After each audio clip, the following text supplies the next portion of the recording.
알았지? 안녕하세요. 자, 오늘 보상복귀 필기노트 183페이지 보도록 하겠습니다. 자, 보상금 증감 청구소송이요. 보상금 증감 소송이 우리 시험에서 뭐 출제로 치면은 가장 많이 나온 문제 중에 하나입니다. 거의 뭐 2, 3년에 한 번씩 이렇게 출제가 됐던 그 쟁점인데요. 여러분들이 이제 보증소를 정리할 때 제일 그 중요한 그 포인트가 뭐냐면 보증소가 이제 일회적 권리구제고 이로 인해서 그 논리적인 그 맥락을 여러분들이 답안지에다가 잘 쓰는 것이 이제 득점 포인트인데요. 오늘 그 보증소의 쟁점들에서 이제 판례가 계속 다 등장하는데 쟁점별로 그 판례들의 내용을 여러분들께서 잘 숙지를 해주시는 것이 매우 중요하다 이렇게 말씀을 드릴 수가 있겠습니다. 자, 그래서 183페이지에서 보증소 개념 여러분들 적어주고요. 보상금 증감에 관한 다툼에 대해서 직접적인 이해 당사자 누구요?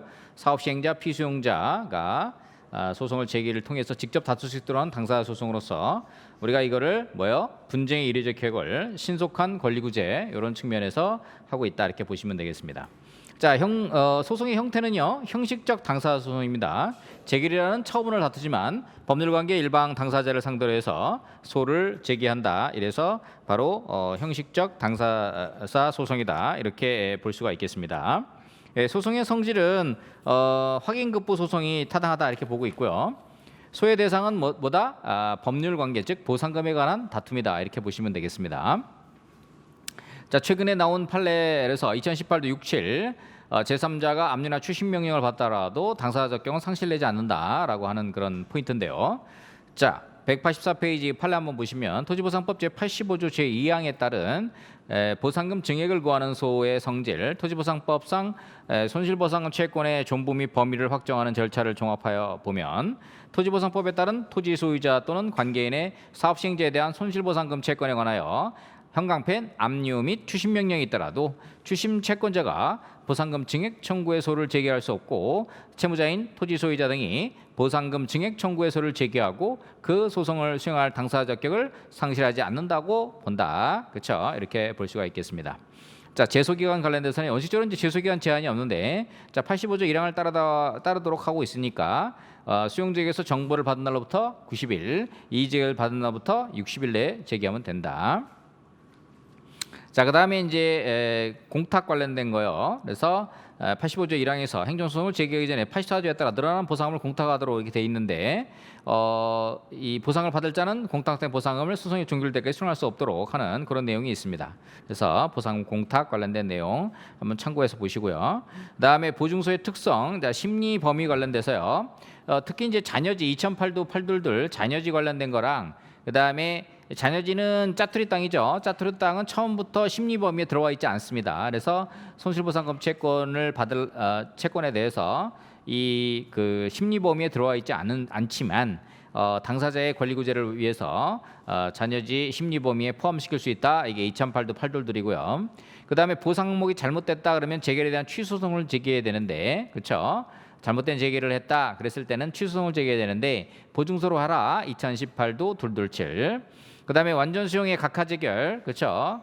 그렇게 되는 경우에는 통상 이제 취소 소송 제기하는데 2014도 46669 판결에서는 취소 소송이 아니라 85조 2항 보증소를 통해서 제기할 수 있다 이렇게 보시면 되겠습니다. 지연이자 발생이라든지 판결 효력 이거 한번 여러분 읽어보시도록 하고요. 자, 사업 인정과 수용 재결 보통은 이제 하자 승계 관련된 내용이 주로 출제가 되고요. 비교 관련된 표는 187페이지를 통해서 여러분들이 비교표는 별표 쳐놓으시고 잘 좀 숙지를 해두시도록 하고요. 자, 사업 인정의 구성력 즉 사업 인정은 수용 재결에 구성력을 미친다 이렇게 볼 수가 있습니다.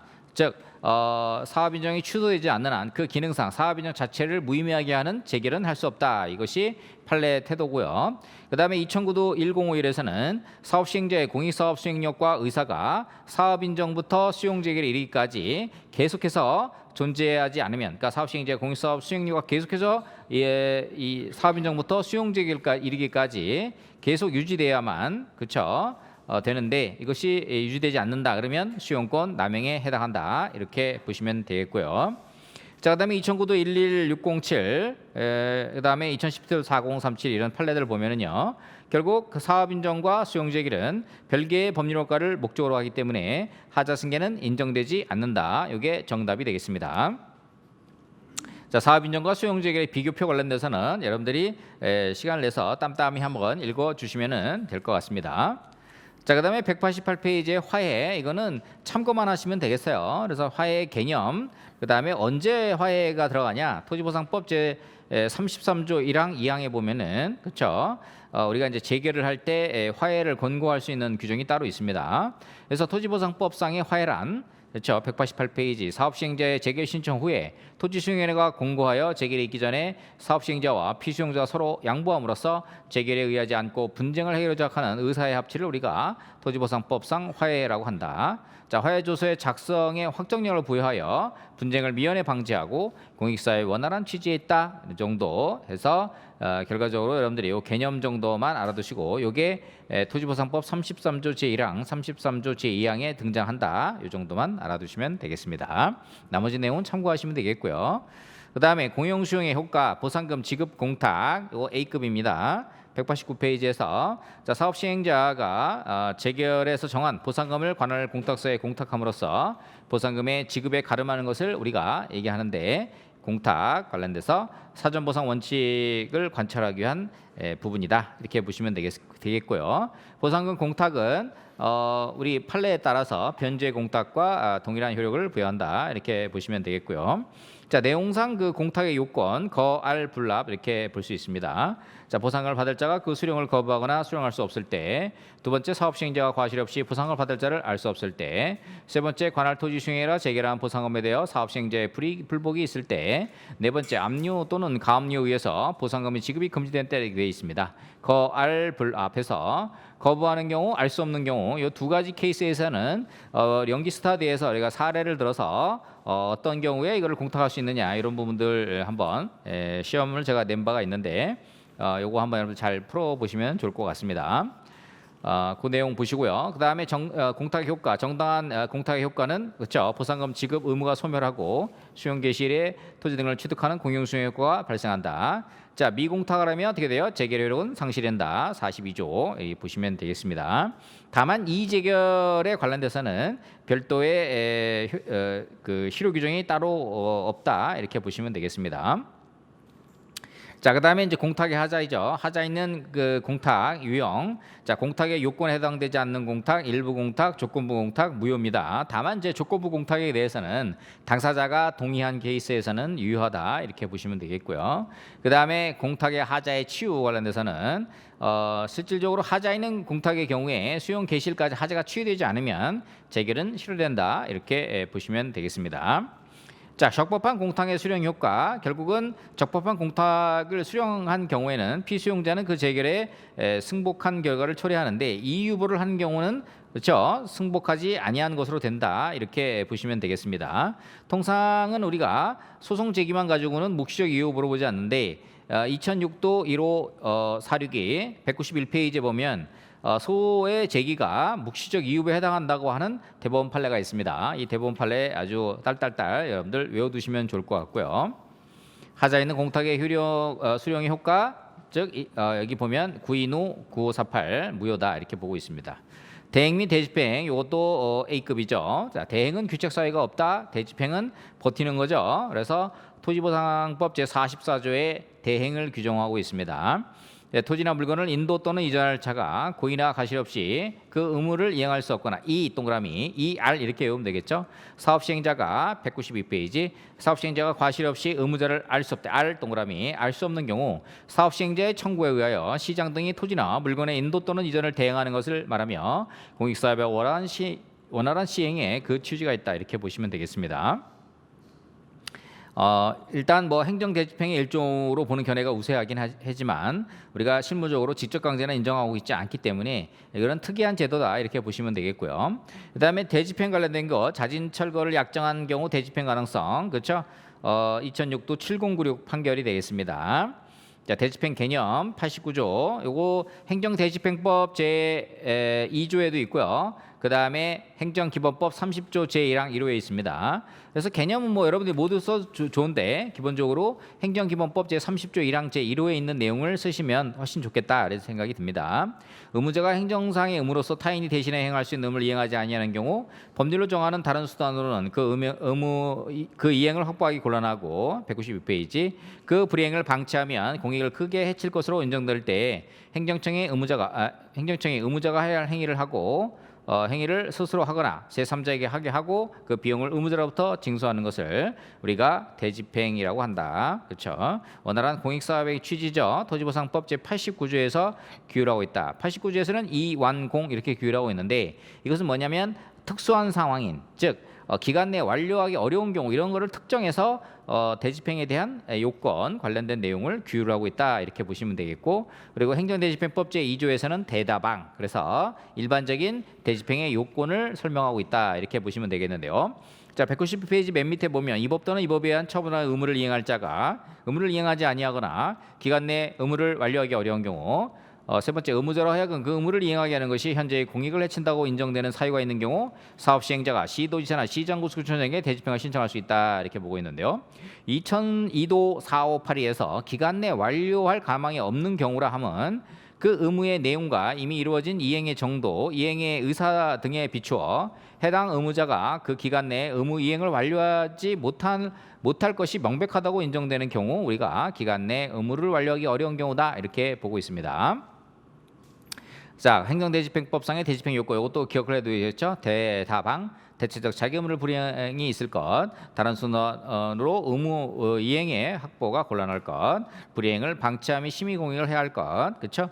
대집행의 개념 속에 그 요건이 다 들어가 있다 보시면 되겠고요. 대집행의 절차, 자 개통, 실비 이렇게 외우죠? 개고, 통지. 실행, 비용징수 모두 하자승계 인정된다 이렇게 보시면 되겠습니다. 그래서 시도지사 또는 시군구청장 의무 있는데 자 89조 제3항에서 사업 시행자가 대집행 신청을 하거나 국가 또는 지방자치단체가 직접 대집행을 하고자 하는 경우에는 국가 또는 지방자치단체는 의무를 이행할 자의 보호를 위해 노력해야 된다. 그래서 이게 바로 인권침해 방지 노력 규정이 89조 3항에 있다 이렇게 보시면 되겠고요. 자, 토지, 물건의 인도 등의 거부 시 효율성 확보 수단. 자, 사람이 신체로서 점유를 수반하는 경우에는 어떻게 할 것이냐. 그래서 대행 규정은 고의과실이기 때문에 적용이 어렵고요. 자, 그럼 대집행의 가능성, 대집행이 적용 가능하냐 이거에 대해서 관련 판례 2006도 7096 별표 3개 쳐놓으시고요. 딸딸딸 외워두시면 되겠습니다.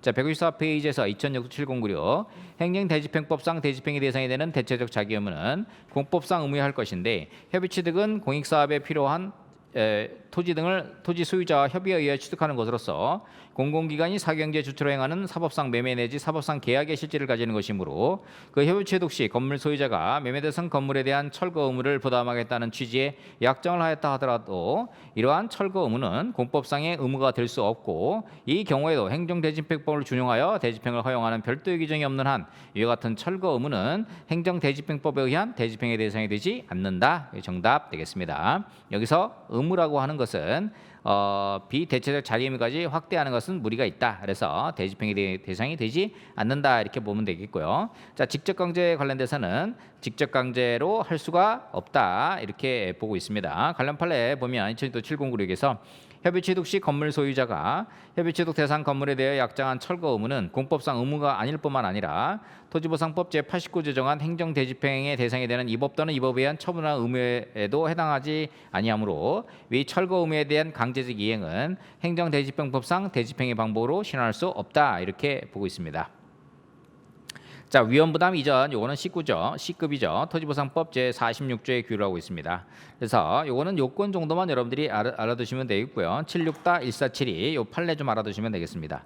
토지 수용인의 재개를 있은 후 수용 또는 사용할 토지나 물건이 토지 소유자 또는 관계인의 고의나 과시 없이 그렇죠 훼손된 경우 그로 인한 손실을 사업 시행자가 부담하는 것을 말한다. 사전 보상 원칙 관철 피수용자의 권익 보장입니다. 민법 제 537조 채무자 위헌부담지 예외를 규정하고 있는데요.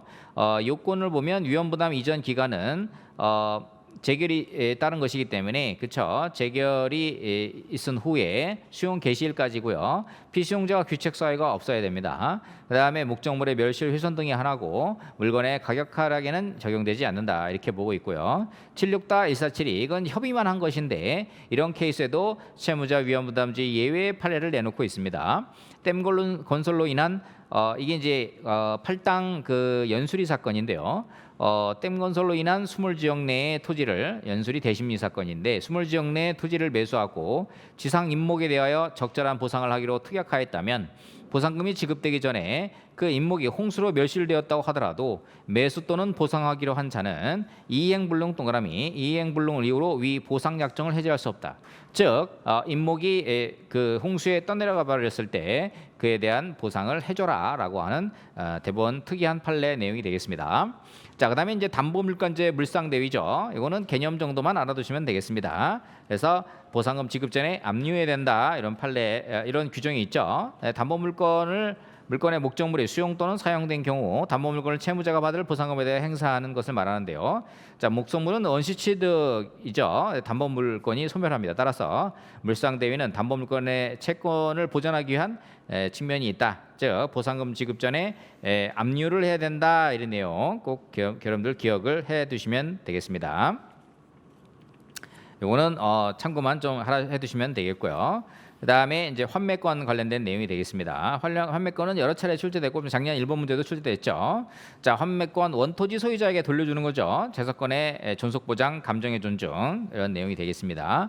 자, 환매권은 형성권이죠. 일방적 의사 표시로서 효과가 발생합니다. 사업 시행자의 의사와 관계없이 환매가 성립하기 때문에 사업 시행자의 동의를 요하지 않는다 이렇게 보고 있고요. 자, 환매권이 공권이냐 사건이냐에 대해서 판례는 사건으로 보고 있는데, 그렇죠? 최근 유력한 결론은 공권으로 보는 것이 타당하다 이런 견해도 있습니다. 자, 그다음에 환매권 행사 요건은요. 최근에 이 규정이 개정이 됐습니다. 자, 환매권의 당사자는 토지 소유자 포괄신경이고요. 자, 목적물은 토지 소유권입니다. 그렇죠? 그래서 91조 제1항이 우리가 취득한 토지의 전부 또는 일부가 필요하게 되어서 협의 취득 또는 수용 개시일 당시에 토지 소유자 포괄 승계인이 이 사업의 폐지 변경이라든지 사업 완료로부터 10년 내에 어떻게 돼요? 그 토지에 대해서 보상금의 금액에 상당한 금액을 사업 시행자가 지급하고 그 토지를 환매할 수 있다 이렇게 규정되어 있습니다.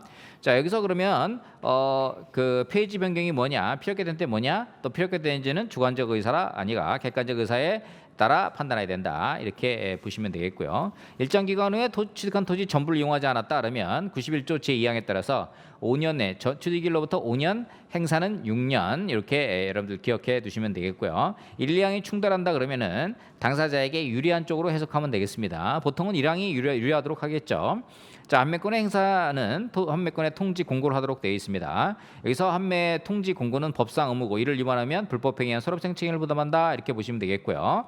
환매권자의 환매 금액의 지급과 의사표시에 관련돼서는요. 결국 환매 의사표시를 하게 되면 일방적 의사표시 효과가 발생하지만 환매대금 지급 의무가 선이행이라는 것이 우리 토지보상법의 태도다 이렇게 여러분들 기억을 해두시면 되겠습니다. 그래서 환매권은 형성권의 일종이기 때문에 환매 의사표시가 상대방 사업 시행자에게 도달한 때 비로소 환매 행사 효력이 발생한다 이렇게 보시면 되겠고요. 별도로 91조 제5항에서 환매권은 부동산 등기법에서 정하는 바에 따라 공익사업에 필요한 토지의 협의 취득 또는 수용에 등기가 되었을 때는 제3자에게 대항할 수 있다라는 판례가 있습니다. 2015-238963 판결이 있는데요. 이거 별표 쳐놓으시고 꼭 기억해 두시기 바랍니다. 지금까지 시험에 한 번도 출제되지 않았으니까 꼭 기억해 두시면 되겠고요. 자, 환매권의 소멸은 사업시행자의 통지 공고가 있으면 소멸을 하고요. 사업시행자의 통지 공고가 없는 경우에는 우리 법상 요건이 있죠. 그래서 그 법상 요건을 충족하는 때 되면 되겠다 이렇게 보시면 되겠습니다. 자, 그다음에 통지하지 않았다. 통지하지 않은 것은 법상 의무고 이를 위반하면 불법행위에 대한 손해배상 책임을 부담한다. 이 내용 보시면 되겠고요. 자, 환매 행사 요건 관련돼서 91조 제1항이 개정이 됐기 때문에 이 부분 여러분 잘 보시면 되겠고, 자, 환매대금의 증감이 있으면 법원에 청구할 수 있다. 여기서 얘기하는 법원은 민사법원이 되겠습니다. 자, 그다음에 이제 201페이지에서 새롭게 판례가 나왔던 2019 헌바 131 사건이 있습니다. 그래서 토지보상법 제1항에서 환매권 행사 제한 관련된 10년 규정이 헌법 불합치 결정이 됐죠. 그래서 지금 그 200페이지에 그 환매권 소멸의 2범에서 이게 오타가 있는데 그 토지 전부 또는 일부가 필요하게 된 때로부터 1년, 취득이 10년이 아니라요. 요게 이제 개정법에 따라서 그 폐지 고시된 날로부터 이거 수정하시면요. 폐지 고시된 날로부터 10년 이렇게 보시면 되겠습니다. 이게 이제 과잉 금지 원칙에 위반되느냐? 그래서 과잉 금지 원칙에 위반되지 않는다. 이렇게 보고 있고요. 201페이지에서 두 가지 쟁점을 들고 있는데 법익의 균형성을 위반했느냐? 그래서 법익의 균형성을 위반하지 않았다. 그다음에 제한의 최소성을 위반했느냐? 최소성 위반하지 않았다. 요것이 핵심 포인트 내용이 되겠습니다. 요것만 여러분들이 기록드시고 결국 헌법으로 결정 여기 있었고 요거 자체로는 시험에 출제되기는 조금 모호한 부분이 있습니다. 왜냐하면 이미 이제 법령이 개정이 돼서 시행이 되고 있는 상황이기 때문에 2019 헌바 131은 그래도 그냥 이런 내용이 있다는 정도 여러분들께서 기억을 해 두시면 좋을 것 같습니다. 그래서 여기까지 하시도록 하고요. 다음 시간에 202페이지부터 하도록 하겠습니다.